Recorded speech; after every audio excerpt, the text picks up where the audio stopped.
Sage Wonder here, and welcome to another episode of Coffee Talk. So today we are talking about the Illuminati blood sacrifice. I'm also going to cover the Black Illuminati, and I'm also going to cover how the Illuminati has turned hip-hop music gay. Okay, a lot to cover, so I better get busy. All right, so what is the Illuminati blood sacrifice?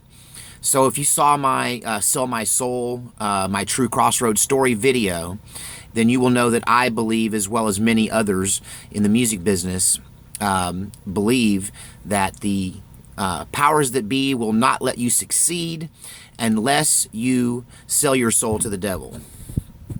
And so they essentially, to get the hook in so that you won't tell on them, they get you to do something that is despicable, that they can get on videotape, get evidence that you have engaged in this behavior.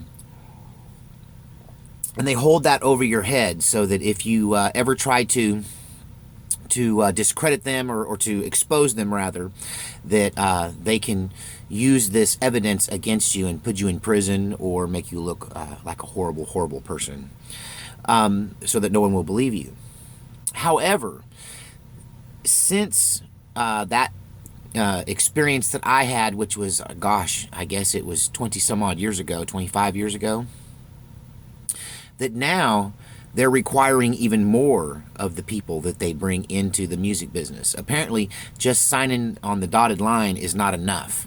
Now you must offer them an Illuminati blood sacrifice. So essentially what this means, and this is what we're hearing from various insiders and whistleblowers within the music business, is that to become famous now in the music business, you must bring them a family member or loved one or lover or friend, and they must be killed and sacrificed and offered up so that you can be a famous person or be a star and have all of the things that fame and riches offer you. And so this is the new version of this, is what I'm hearing, is that you have to have an Illuminati blood sacrifice. Another thing that I will say about this, now, this is a coffee talk because I'm not so sure how much of this is true, but I do believe that the Illuminati, we'll take the coffee out of it, the Illuminati believes in these blood sacrifices. They have been sacrificing children from the very beginning to Moloch and Baphomet. And now, whether or not that's a requirement of becoming famous or not now is up for debate.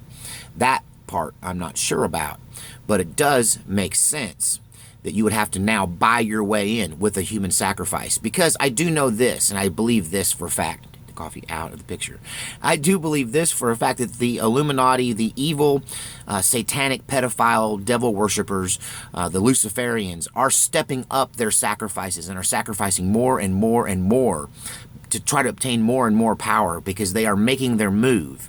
But, you know, the people of God, the American spirit is rising up against them, and the populist movement is pushing them back, which means they're just going to step up their sacrifices more.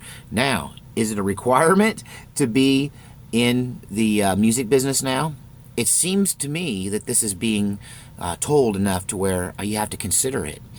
Did all of these stars literally sacrifice a family member to get to where they are? Did someone have to die for their fame?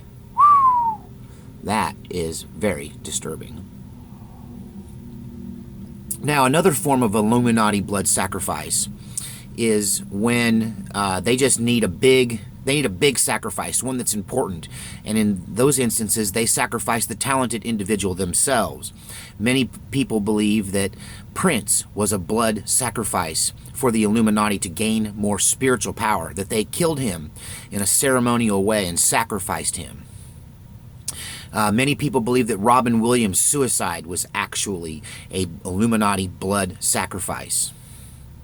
Now let's talk about the Black Illuminati, because there has now risen. You know, once upon a time, the Illuminati was kind of an Anglo sort of organization, but in recent times, African Americans are becoming a bigger and bigger part apparently, of the Illuminati. People like Jay-Z and Beyonce. I don't know what happened to that poor girl. Her daddy was a preacher. She was raised in church. What went wrong? But, Beyonce and Jay-Z and Kanye West and all of these various people that are supposed to be now very high up people in the Illuminati organization, and that they are now leading the whole hip-hop wing of the Illuminati, known as the Black Illuminati. And that one of the things that's a little different about the Black Illuminati is that apparently to be in the Black Illuminati, they will sooner or later force you into woman's clothing. If you are a man, they will eventually force you into drag. That now this brings up the gay hip-hop mafia that a lot of people are talking about now, that it seems to be that if you want to make it in hip-hop, that they are going to eventually force you into homosexual behavior, whether or not you are into that or not, even especially if you're not into it, that they will force you into that to prove your allegiance, prove your dedication and submission to the Illuminati organization. And that makes sense because it seems to me that in the African American hip hop culture that it's very masculine, and that it's very much a womanizing kind of tough guy, kind of gun-toting, kind of gangster kind of persona that these people acquire. And it would seem to me that putting a man like that in a dress might be one of the most humiliating things that you could do to them. And that may be the whole point, that they're trying to humiliate these hip-hop artists. But, the concept is that none of these people get to be famous unless they offer a sacrifice. And I'm beginning to hear now that you have to regularly offer sacrifices, that the people around these famous people are dropping like flies in very suspicious circumstances, that cousins and uncles and aunts and parents and siblings are all being killed and sacrificed to Lucifer to ensure and to continue their success. Some people say in the music business it's a death per record. A lot of people make a lot of records. That's a lot of death. Is this all real, or is it just a coffee talk? It's a conspiracy theory some people claim are true. I don't know how I feel about it. It wouldn't surprise me. The devil is evil. Lucifer is demanding. And this sacrificing of human lives has been drastically increasing over the last few years, because the evil Illuminati are making their move. And they believe through the sacrifice of innocent people, they can gain even more power in the world. Whew. God save us all. That was a dark coffee talk. Illuminati blood sacrifice, do you believe? Seems plausible to me, but, maybe we'll get proof someday when all of this stuff comes to light. See you later.